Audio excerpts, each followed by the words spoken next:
On s'y met. On commence. Donc, bonjour à tous. On va commencer. Donc, bienvenue pour cette nouvelle session de codification automatique. On va avoir le plaisir d'écouter deux présentations. Une première présentation par Yves Coltier et une seconde par Meslam Tayebji, qui vont nous parler de modernisation des outils de codification automatique à l'INSEE.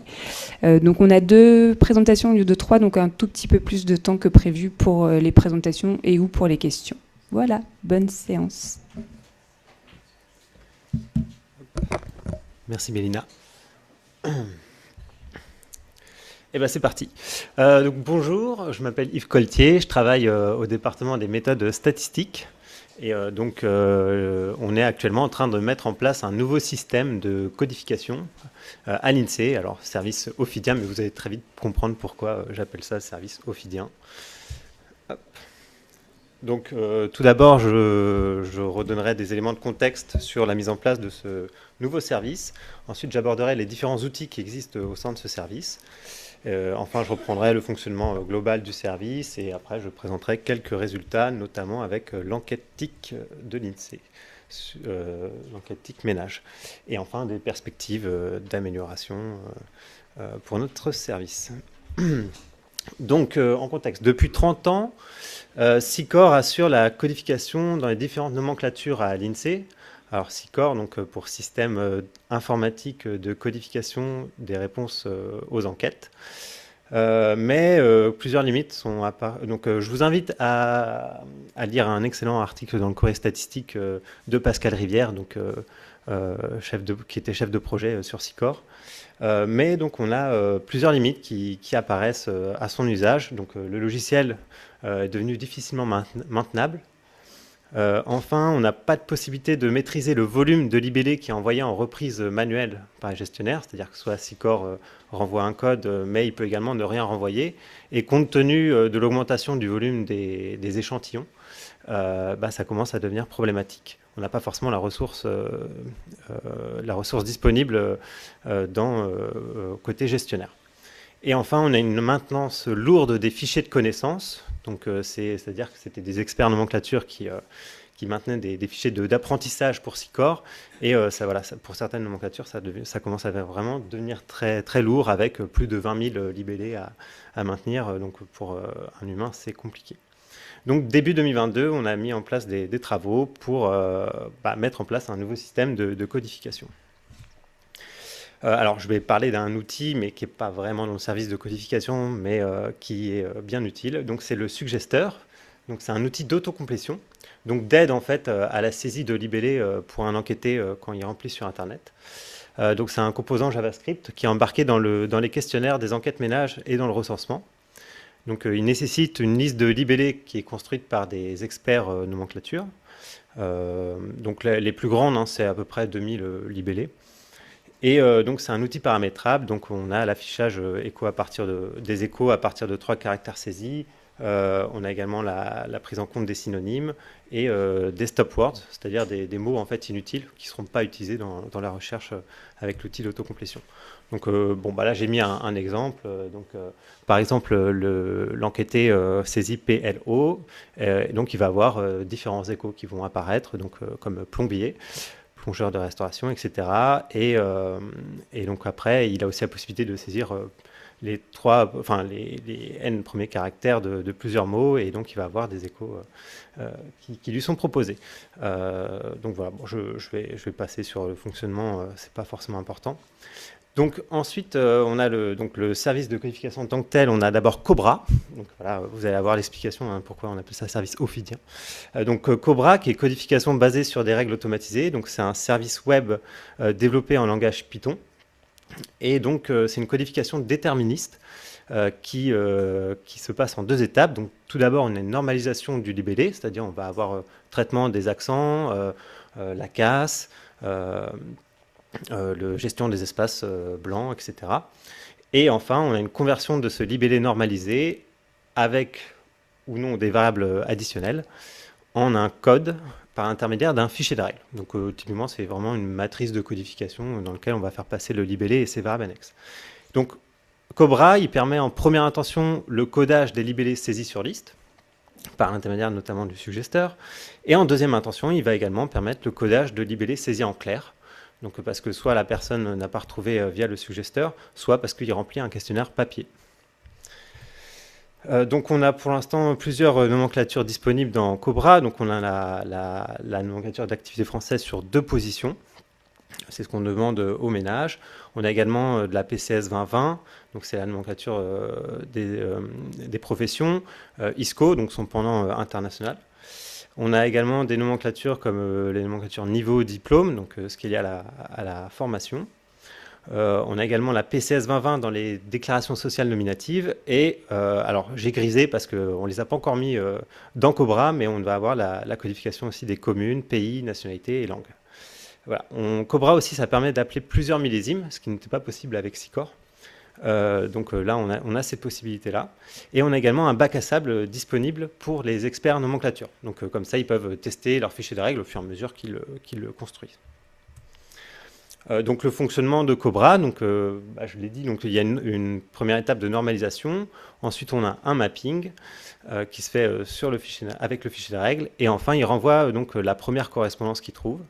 Et donc, il renvoie également le type de code. C'est-à-dire, soit il y aura un code complet, soit il peut y avoir un code partiel, soit c'est incohérent. Donc, incohérent, c'est il trouve le libellé, mais par contre, aucune correspondance avec les variables annexes. Et donc ça, c'est un bon indicateur aussi pour l'expert nomenclature, parce que ça veut dire que le fichier de règles ne prend pas en compte tous les cas possibles. Et inconnu, ça c'est quand il ne trouve pas, il trouve pas le libellé. Voilà. On a un deuxième outil, donc, qui est l'outil de codification probabiliste, donc ASPIC, application de sélection probabiliste pour l'identification d'un code. Donc c'est pareil, un service web développé en langage Python. Donc c'est, comme je disais, une codification probabiliste basée sur des outils de traitement de langage naturel et de machine learning. Donc il se fait en 3 étapes. On a une normalisation du libellé. On a ensuite donc la vectorisation du libellé, donc le word embedding. Et enfin, on a un classifieur. ASPIC qui va envoyer la meilleure prédiction et le score de confiance associé. Donc le score de confiance, j'y reviendrai. Et on a aussi la possibilité d'afficher les 5 meilleures prédictions et les probabilités associées à chacune de ces prédictions. Donc ASPIC, actuellement, dans ASPIC, on a les nomenclatures disponibles dans ASPIC, c'est la NAF, position 2. Donc ça correspond, il y a 88 divisions hein, dans cette NAF. Et on a la PCS 2020. Donc on a, pour la PCS 2020, on a fait 3 modèles différenciés selon si l'enquêté est salarié, indépendant ou autre. C'est un choix parce qu'on avait de meilleures performances plutôt que de faire en un modèle unique. Et alors, j'en parle pas là-dedans, mais on a également la PCS 2020, la codification de la PCS 2020 pour les DSN, aussi, déclarations sociales nominatives. Et donc, actuellement, on est en train de regarder pour faire un modèle pour les diplômes. Et on espère après augmenter les nomenclatures disponibles dans ASPIC au fur et à mesure. Donc, la bibliothèque utilisée en production, on utilise FastText. Donc, qui était maintenu par Meta, mais qui a été archivé. Donc l'avantage de FastText, c'est qu'il fait du word embedding et il fait de la classification. Son autre avantage, c'est quand même qu'il fonctionne sur CPU. Donc pas besoin de GPU. Donc c'est pratique, surtout qu'à l'INSEE, on n'en a pas encore pour la production. Maintenant, l'inconvénient, c'est que la prise en compte des variables annexes, on utilise un contournement en fait, c'est-à-dire que les variables annexes, on va les injecter dans le libellé. On peut mieux faire. Le modèle est difficilement interprétable, donc l'explicabilité en fait, des variables sur pourquoi il ressort telle ou telle prédiction, c'est difficile à interpréter. Et comme je disais, Meta a archivé sa librairie en mars 2024, donc ne le maintient plus. Donc rapidement, comment ça fonctionne en fait. Donc, par exemple, là, ici, un enquêteur a saisi « Je suis vitrier spécialisé du bâtiment ». Donc la normalisation, on va retrouver vitrier spécialisé bâtiment, donc sans les accents et avec la bonne casse en majuscule. Ensuite, on va avoir une décomposition en fait, de ce libellé en n grammes de caractères, n grammes de mots, et également, il va vectoriser chaque mot. Et donc après, on obtient ainsi plein de vecteurs qui vont être moyennisés. Et enfin, on va faire de la classification dessus.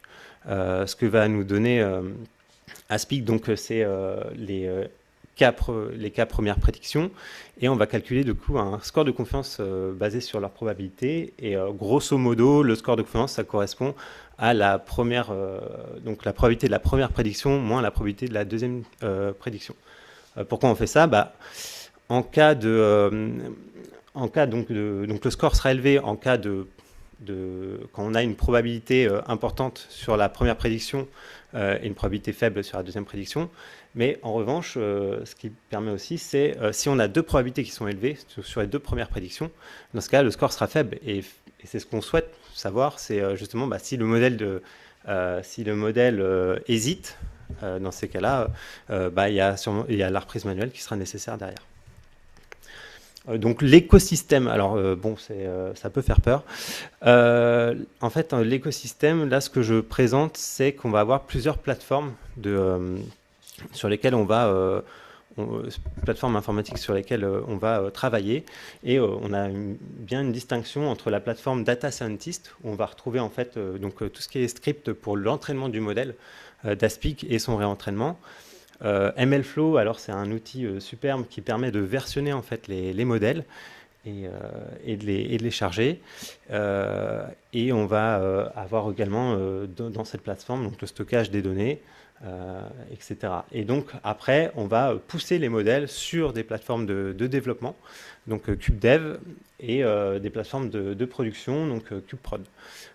Donc oui, je ne l'ai pas dit, mais on fonctionne avec le système Kubernetes, l'environnement Kubernetes. Donc ça, je vous renvoie aux présentations, notamment hier après-midi, l'informatique pour la statistique. Donc oui, le poste de codification manuelle, donc on a un quatrième outil qui est le poste de codification manuelle. Alors là, je mets en cours de développement parce qu'il est en cours de développement, mais ça reste un outil important dans cet écosystème du service de codification. Pourquoi ? Parce que donc, on est en train de faire une refonte de ces outils, et ce qu'on souhaite, c'est vraiment avoir une bonne interaction avec Cobra Aspic, qui peuvent du coup servir aussi d'assistance à la codification manuelle pour les gestionnaires. Et également, on souhaite vraiment prendre en compte la possibilité de pouvoir faire de la double codification sur certains libellés, ce qui permet d'avoir vraiment une bonne qualité sur le code qu'on obtient, sur le code labellisé par les gestionnaires. C'est-à-dire qu'il y aura deux gestionnaires qui labelliseront un même libellé, peut-être même un troisième en cas de nécessité d'arbitrage. Donc le fonctionnement du service, voilà, avec un schéma très simple. Ici, par exemple, on a un enquêté qui a sélectionné dans le suggesteur abatteuse d'arbres. On va aussi avoir un enquêté qui plutôt saisit en clair coupeuse d'arbres. Et on a des variables annexes. Donc tout d'abord, ça passe dans Cobra, qui fait sa moulinette avec le fichier de règles. Et donc soit il renvoie un bon code, ça veut dire que dans ce cas, il connaissait le libellé.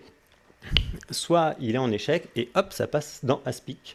Aspic, donc codification probabiliste. Et dans ces cas-là, Aspic forcément va renvoyer un résultat avec un certain score de confiance.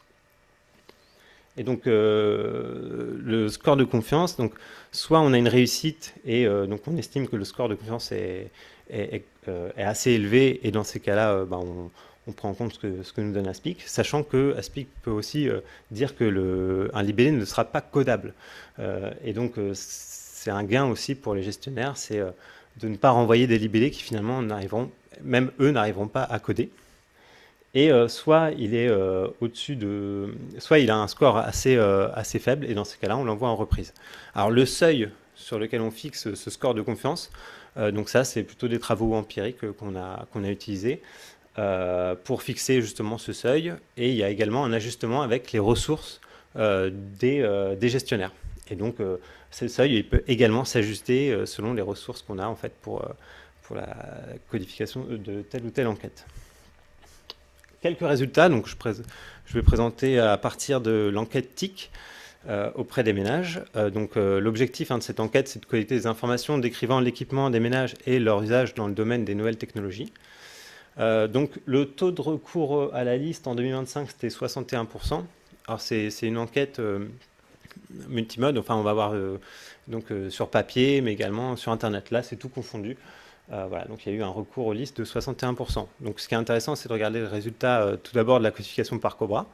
On voit que, bon, heureusement, quand c'est pris sur liste, il code tout. Ça aurait été embêtant si ce n'était pas le cas. Et il va quand même réussir à faire de la codification pour ceux qui sont hors liste. Et par exemple là, donc on a 27% de codés parmi ceux qui ont été saisis en clair. Sur 4 positions, inférieur à 4 positions sur 2%, et en échec, donc 71%.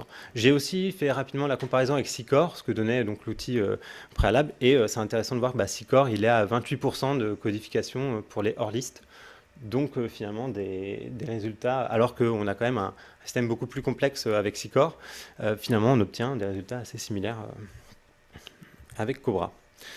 Là, on a le résultat pour la codification par ASPIC. Alors, ce que vous voyez en rouge, c'est le taux d'accuracy sur 4 positions. Donc, le taux d'accuracy, c'est finalement qu'on a une correspondance entre la codification par ASPIC et la labellisation par le gestionnaire. Ah oui, je n'ai pas précisé, mais pour TIC, en fait, TIC n'a pas eu recours à ASPIC. Ça a été, il n'y a eu que de la reprise manuelle parce qu'ils avaient les ressources. Merci. Ils avaient les ressources. Et donc, ils ont fait que de la codification manuelle dessus. Donc, c'est intéressant pour nous parce qu'on a pu après regarder finalement si on avait utilisé ASPIC, qu'est-ce qu'on aurait comme résultat. Et donc là, ce qu'on voit, c'est qu'on a à peu près 60% de bien codé avec ASPIC quand on prend un seuil à... alors là, c'est un seuil de 0,12 pour le seuil de confiance. Et donc, on a 65% finalement qui vont être codés automatiquement. Et donc, ça fait qu'on n'aurait que 1291 libellés qui partiraient en reprise manuelle. Et sur 2 positions, on a un taux d'accuracy encore mieux. Et donc, si on regarde l'ensemble du service, donc Cobra et ASPIC, dans ces cas-là, on monte à 92% de taux d'accuracy. Et donc, toujours avec le même seuil de confiance et toujours donc avec 1300 à peu près libellés qui partiraient en reprise manuelle. Voilà. Donc les perspectives d'amélioration. Donc tout d'abord, voilà, il y a une réflexion qui s'engage sur l'amélioration de la normalisation par Cobra, notamment avec l'usage d'expressions irrégulières ou des choses comme ça. Voilà. Après, ce qu'on souhaite, c'est vraiment que Cobra, on ait une codification déterministe et une codification sûre, sachant que tous les problèmes de faute d'orthographe, etc., finalement, ASPIC le gère très bien derrière. Et en général, renvoie un code avec un score de confiance très élevé. Également, donc, traitement par ASPIC de nouvelles nomenclatures, donc j'en parlais, donc il y a diplôme, niveau, il y a les communes de naissance. Alors, je ne parle pas des communes parce que communes, on envisage peut-être d'utiliser Gaia. Alors, je vous invite à vous renseigner dessus, mais Gaia, qui est en fait un moteur de recherche par l'INSEE, enfin, qui va utiliser de l'Elasticsearch en fait pour relier un libellé de commune avec un code commune. Donc finalement, on va peut-être pas faire doublon avec eux. Également l'utilisation de modèles plus performants. Alors bon, je me suis pas mis à la page, mais l'INSEE, donc le SSP Lab de l'INSEE a développé une librairie qui s'appelle Torch Text Classifier maintenant. Mais à la base, bon, c'était Torch Fast Text. Et en fait, ils reproduisent, entre guillemets, ils refont Fast Text, mais en mieux. Voilà, et notamment avec la prise en compte des variables annexes. Et pourquoi pas également des modèles comme BERT. Voilà, donc également un arbitrage entre les performances et les ressources. Ah oui, en fait, dans les perspectives, il faut bien qu'on réfléchisse aussi à qu'est-ce qu'on souhaite. Donc, beaucoup parlent de LLM, etc. Nous, il faut savoir qu'en production, pour l'instant, on n'a pas de GPU. Donc, pour l'instant, on a essentiellement on n'a que des CPU. Également, on a besoin d'avoir un temps d'inférence assez faible parce que on va traiter un grand nombre de volumes de données et donc il faut que ça code vite. Voilà, ce que permet pas forcément l'usage, par exemple, des LLM. Et puis après, il y a le green aussi, la green touch. Voilà, faut pas non plus percer un mur. Si on veut percer un trou dans un mur, on ne va pas utiliser forcément un marteau-piqueur, mais une perceuse. Et donc, on a également la mise en place d'une authentification. Donc, actuellement, Cobra ASPIC, il n'y a pas besoin d'authentification pour les utiliser, mais ça reste interne à l'INSEE. Donc, on a envie de mettre en place une authentification. et également, pourquoi pas, une ouverture partielle du service sur CubeDMZ, c'est-à-dire qu'en fait, on ouvrirait pour le service statistique public nos outils afin qu'ils puissent faire de la codification. Et donc, ce serait de l'authentification par jeton, dans ce cas, par token. Voilà, je vous remercie.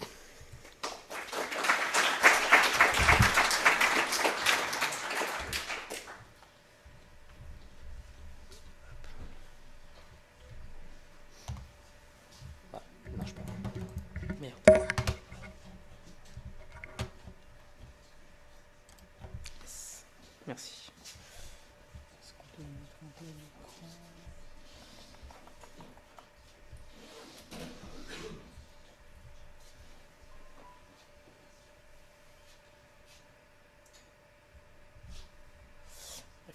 Tu sais si on peut le mettre en plein écran ou pas? F. Ok. Bonjour à tous. Je m'appelle Melhem Taïbji, je suis data scientist au SSP Lab, donc qui est l'équipe d'innovation en data science.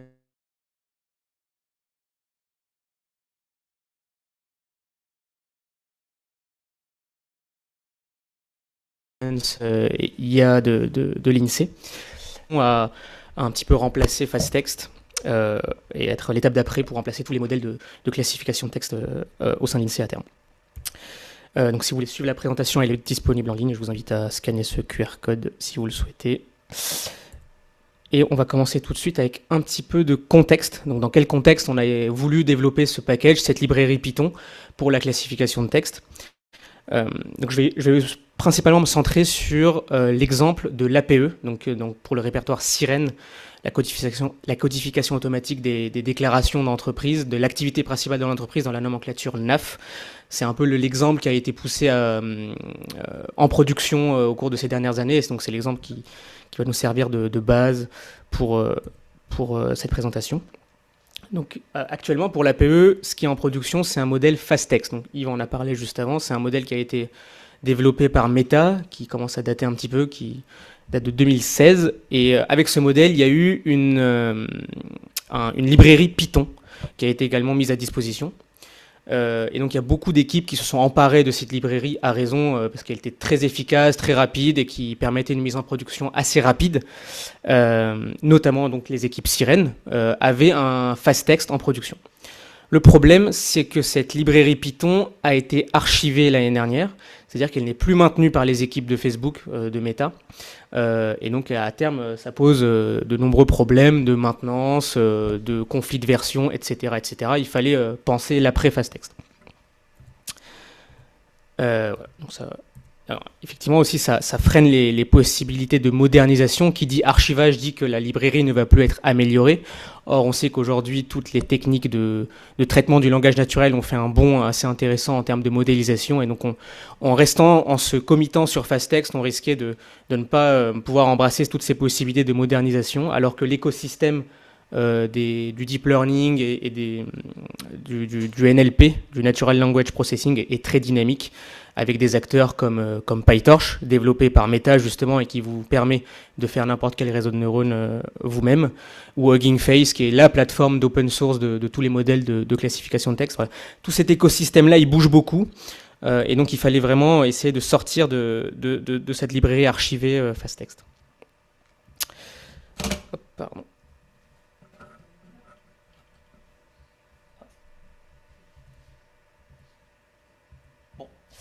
Oui, du coup, ce qu'on a décidé, c'est de passer justement à PyTorch. Je ne sais pas pourquoi le début de ma slide ici.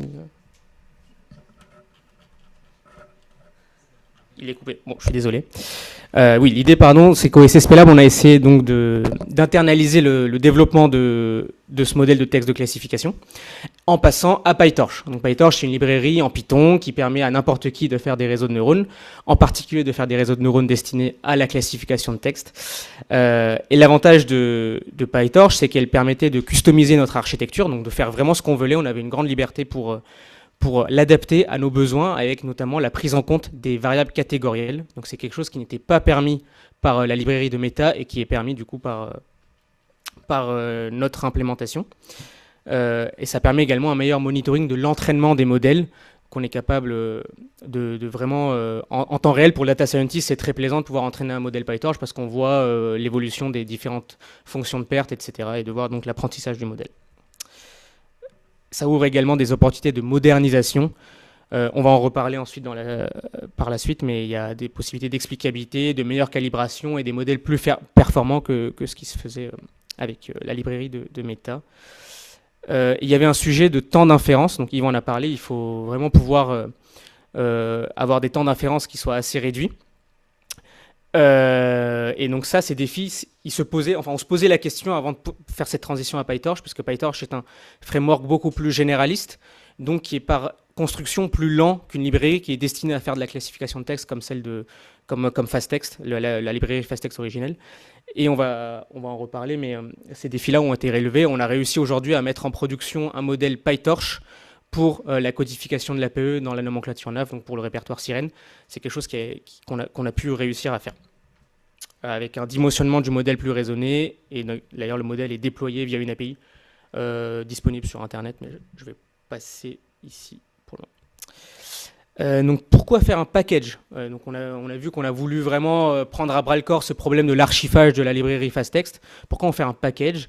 Au début, on a dit qu'on allait vraiment rester proche de la méthodologie FastText et qu'on allait faire un torch FastText pour faire une transition en douceur. C'était vraiment l'idée. Et pourquoi en faire un package? Parce que le modèle se balade beaucoup. C'est le cas dans quasiment tous les cas d'usage métier. Vous avez un repo d'entraînement qui vous permet d'entraîner le modèle. Ensuite, vous avez un repo d'inférence. Ensuite, ça va partir en production. Bref, l'architecture du modèle, elle bouge beaucoup, elle se balade beaucoup entre différentes équipes. Et donc, l'idée, c'est de pouvoir avoir une source de vérité unique qui va être donc le repo, le package, sur le repo modèle, vraiment centralisé sur le modèle, avec du coup PyPy, qui est le package, le gestionnaire de package de Python, qui va vous servir du coup d'une sorte de remote, de gestionnaire à distance, et qui va vous servir de source de vérité pour assurer la portabilité, le versionnage et toutes ces choses-là. Et philosophiquement, l'idée, c'est que aussi le modèle, la méthodologie, elle a une existence propre.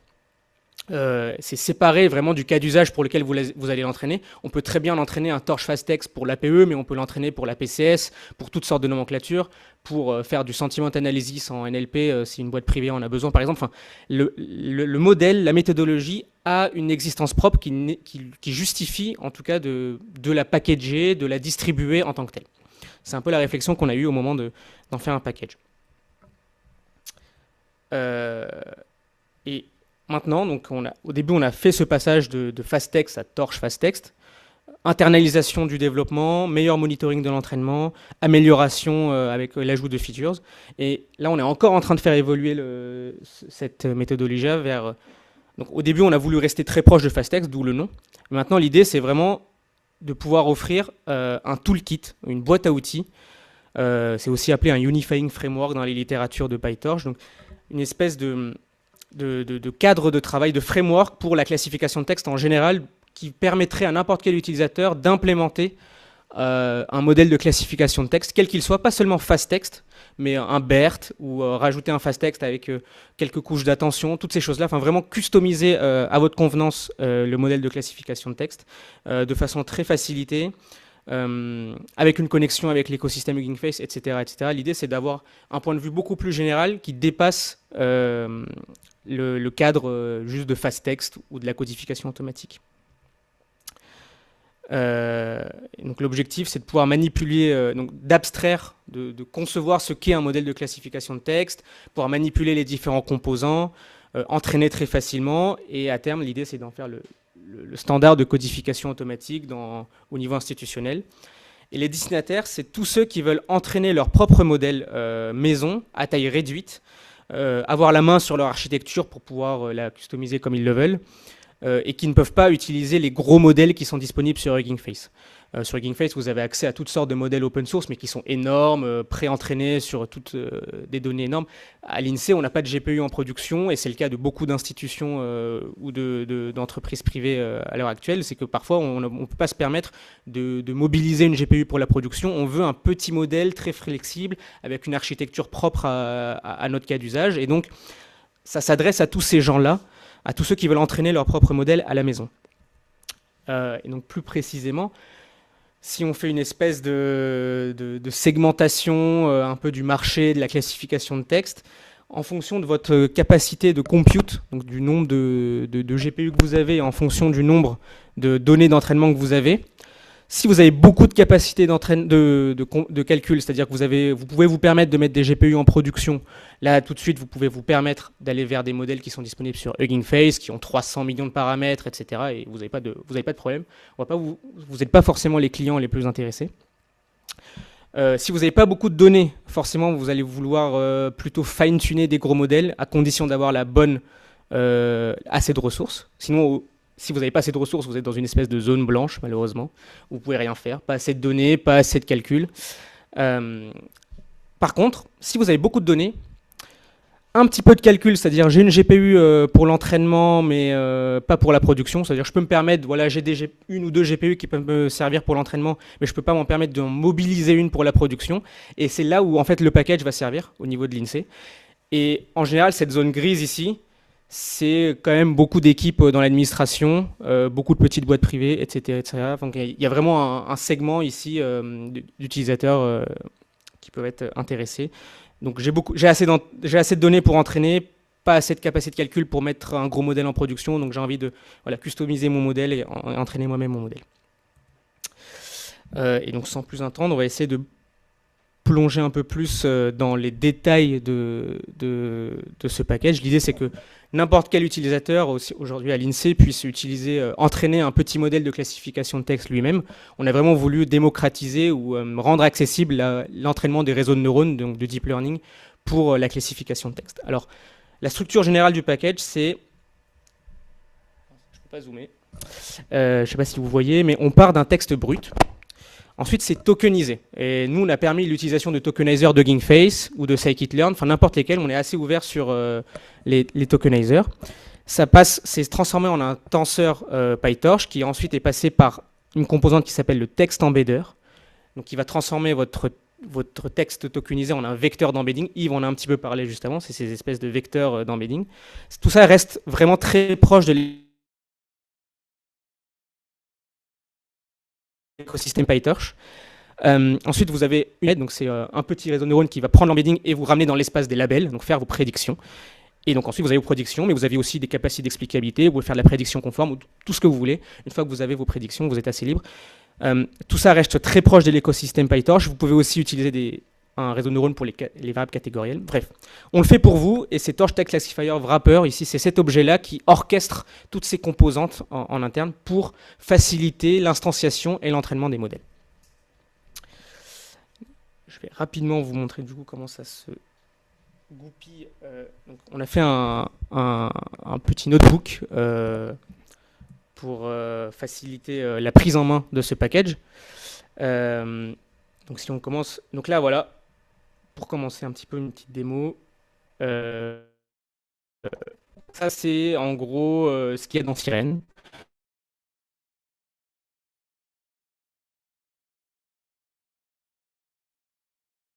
Dans Sirène, des libellés textuels,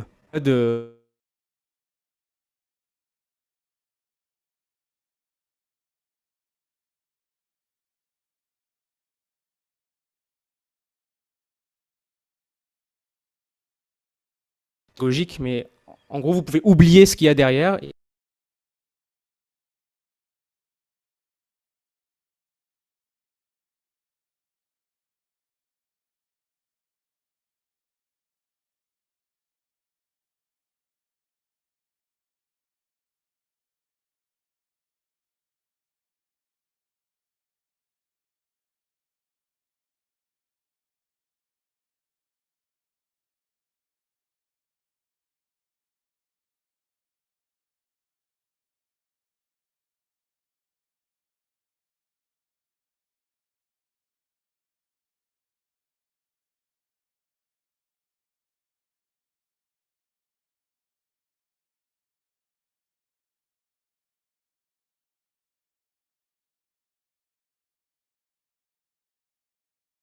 Encore une fois, d'avoir la main sur l'architecture à la fin, et donc de réduire la taille de votre modèle pour être beaucoup plus flexible en fait. Alors que si vous êtes adhérent à Hugging Face, vous n'avez pas du tout la main sur ces hyperparamètres-là. Vous avez un objet dataset, je vais passer un peu rapidement dessus. Et enfin, le modèle PyTorch qui est un peu le centre, le cœur du réacteur, avec ses 3 composantes, le text embedder, le réseau de neurones qui va gérer les variables catégorielles et le head de classification. Je ne vais pas rentrer dans le détail ici, mais chacune de ces composantes se suit et s'articule. Et le rôle du PyTorch modèle, c'est de gérer l'articulation entre ces différentes composantes. Donc l'embedder, il vous sort, du coup, il a cette tête-là. C'est vraiment un module PyTorch. Donc pour ceux qui sont assez familiers avec PyTorch, vous allez pouvoir manipuler ces composants vous-même. Et il vous sort du coup des vecteurs d'embedding qui ont cette tête-là. Ce réseau de neurones-là, il vous sort aussi quelque chose qui est dans l'espace des embeddings, et le classification va vous ramener dans l'espace des labels. Et donc on a bien ici 732 labels. Donc ça nous permet de revenir au niveau des prédictions. Et donc tout ça s'articule bien. Et c'est le Text Classification Model qui gère l'articulation de ces 3 différentes composantes. Et enfin, vous avez, pour ceux qui sont assez familiers, qui veulent entraîner eux-mêmes et qui veulent avoir la main sur ces objets-là, on propose également un module PyTorch Lightning qui va se mettre par-dessus le modèle, qui va vous aider à entraîner votre modèle vous-même. Donc en gros, il y a tous ces objets qui se baladent, le tokenizer, le text embedder, le categorial variable net, le classification head, le PyTorch model, le Lightning module. Ça fait peut-être beaucoup pour ceux qui ne sont pas familiers avec l'environnement du deep learning. Ne vous inquiétez pas, vous n'avez pas besoin du tout de savoir faire du PyTorch. L'idée, c'est que n'importe qui puisse entraîner rapidement un modèle de réseau de neurones. Et c'est là où on vient créer un objet qui s'appelle Torch Text Classifiers. C'est le wrapper qui va vous aider, sans que vous ayez besoin vraiment de comprendre les différentes composantes à l'intérieur, d'entraîner un réseau de neurones pour la classification de texte. Voilà, ça c'est tout ce que je vous ai montré avant, ça se résume en 5 lignes ici. Vous donnez évidemment quelques hyperparamètres de configuration, donc votre taille d'embedding, votre dimension d'embedding, les différentes tailles de vocabulaire, mais c'est 3 fois rien. Vous donnez juste un learning rate, un peu comme dans FastText, la librairie de méta, le nombre d'époques. Et vous avez cette espèce d'objet TTC ici, qui fait tout pour vous, qui va instancier les bons objets pour vous, qui va connecter les trucs machin pour vous, et qui va initialiser du coup le modèle PyTorch. Et pour lancer l'entraînement, c'est très simple, c'est ttc.train avec les données d'entraînement. Comme on a réussi à abstraire et à conceptualiser les différentes composantes, ensuite c'est très facile de créer un objet par-dessus qui orchestre ces composantes, étant donné les hyperparamètres que vous donnez. Et donc ça vous permet en quelques lignes de code de gérer tout ça et d'entraîner le modèle. Et je ne résiste pas à vous montrer cette capacité aussi d'explicabilité. Donc ça, c'est permis par PyTorch. Au-dessus de PyTorch, c'est un écosystème très dynamique. Il y a d'autres librairies qui vous permettent d'analyser les modèles, jouer avec. Et parmi ces librairies, il y a une librairie qui s'appelle Captum, pour ceux qui connaissent, qui vous permettent de regarder quel input a drivé la prédiction de votre modèle. Quel mot, en fait, dans votre phrase initiale, a eu beaucoup d'importance dans la prédiction finale. Et donc, typiquement ici, ça vous permet de faire des graphes comme ça, où en fait, si je prends mon texte enseignement de discipline sportive et d'activité de loisirs, on comprend que pour le code 8551Z, qui est, je ne sais plus c'est quoi,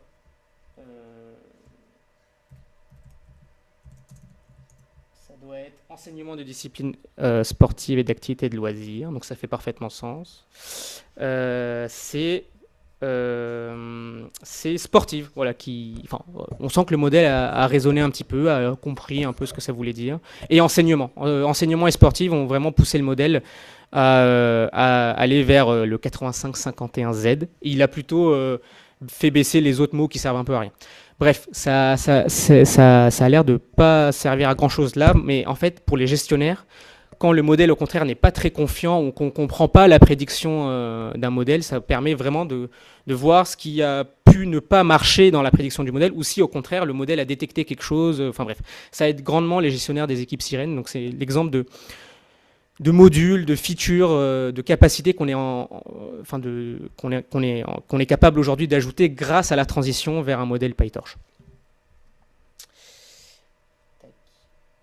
Et c'est à peu près la fin de ma présentation. On a développé également un site de documentation pour ceux qui veulent prendre en main ce package. Donc vous pouvez scanner ce QR code ou aller vous rendre sur incfrlab.github.io/torstext classifiers. Il y a beaucoup de tutoriels, des exemples vraiment pour la prise en main de ce package. Que ce soit avec beaucoup de labels, il y a aussi la prise en compte des multilabels, donc parfois j'ai 2 codes qui sont possibles pour un certain texte. C'est une feature qui nous a été demandée par certaines équipes, de pouvoir prendre en compte le multilabel. Enfin, c'est assez, ça va vous permettre de prendre assez facilement en main la librairie. Et c'est aussi un package qui est open source, donc si vous avez des besoins ou des envies, ou des idées de features pour ce package, n'hésitez pas à aller sur GitHub et nous proposer une issue. Merci beaucoup.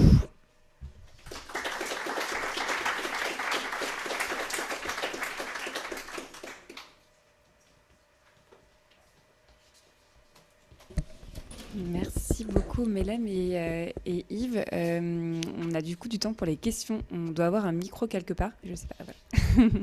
Donc on a à peu près 5-10 minutes pour des questions.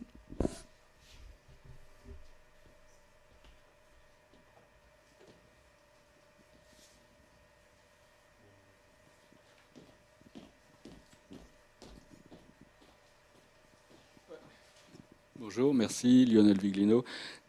Je voulais juste rappeler une petite vérité. Tout à l'heure, vous avez parlé de 6 corps de Pascal Rivière. En fait, il faudrait dire ça a été créé par Jacques Lorigny, thèse d'État en 1982, papier à StatCan en 1988. À l'époque, ça s'appelait Quid, questionnaire d'identification. Moi, j'ai fait 3 papiers avec divers co-auteurs à l'ONU Genève, à l'Institut international de statistique du Caire en 91, à Genève c'était en 90, en 92 au JMS, et Pascal Rivière a changé le nom en 93. Donc, avant de partir à la retraite, je voulais rétablir cette vérité devant tout le monde. Merci. Jacques Lorigny était quelqu'un d'assez exceptionnel.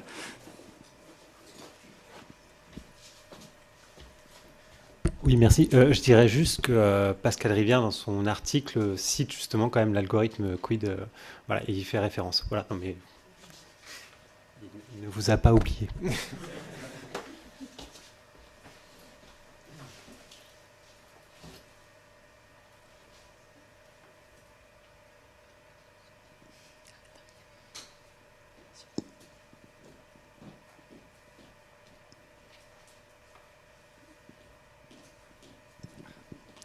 Bonjour, merci beaucoup pour les présentations. Raphaël Josselin. J'avais juste une petite question. Vous avez parlé de modèles de type BERT que vous ne pouviez pas utiliser parce que vous n'aviez pas l'infrastructure disponible, parce que vous n'aviez pas de GPU. Est-ce que vous avez quand même essayé sur des petits jeux de données avec un CPU pour comparer les performances de votre modèle, ou c'est pas quelque chose que vous avez fait du tout? Donc c'est plutôt pour la deuxième présentation.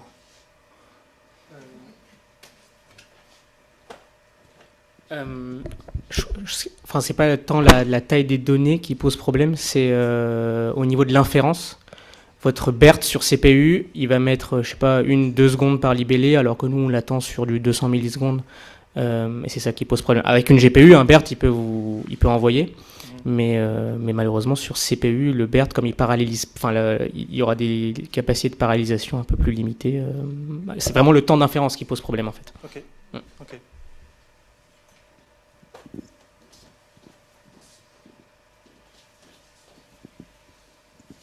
Oui, Olivier Lefebvre de l'INSEE. Moi, j'ai une question sur le package. Donc, effectivement, il y avait un package FastText qui est archivé par Meta. On fait notre propre package. Mais du coup, quels engagements on prend sur finalement la maintenance de ce package pour qu'il n'arrive pas aux utilisateurs, ce qui est arrivé à ceux de FastText? Donc déjà, c'est le SSP Lab qui d'abord gère ce package et c'est engagé via son chef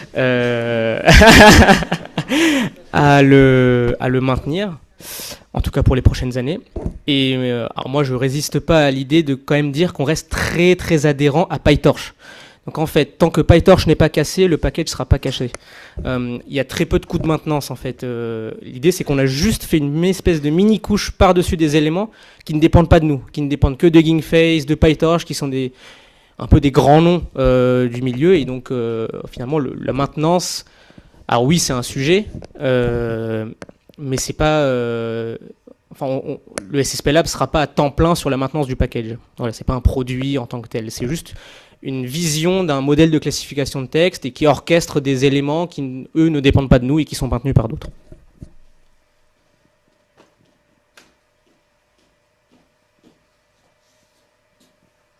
Une remarque et une question sur Zoom pour la première présentation, je pense, de Vincent Lepalude, qui écrit « Ça semble intéressant d'utiliser conjointement Cobra et Aspic, mais est-ce qu'on ne se retrouve pas finalement avec un coût de maintenance potentiellement élevé pour Cobra, comme c'était le cas pour Seacore ?»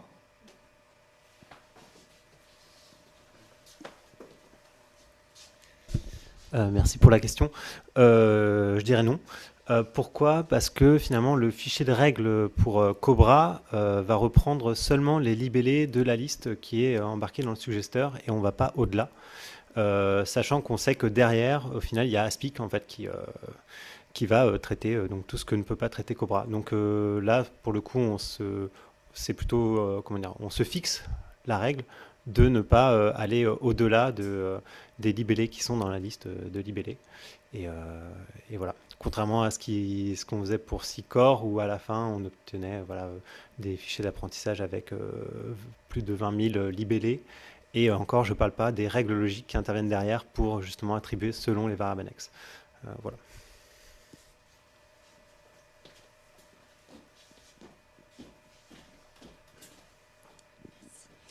J'ai une petite question pour Yves. Du coup, est-ce que tout gestionnaire d'enquête avec des règles ou un suggesteur peut venir vous voir et alimenter et utiliser Cobra ou comment ça va se passer Vous commencez par la PCS, niveau diplôme?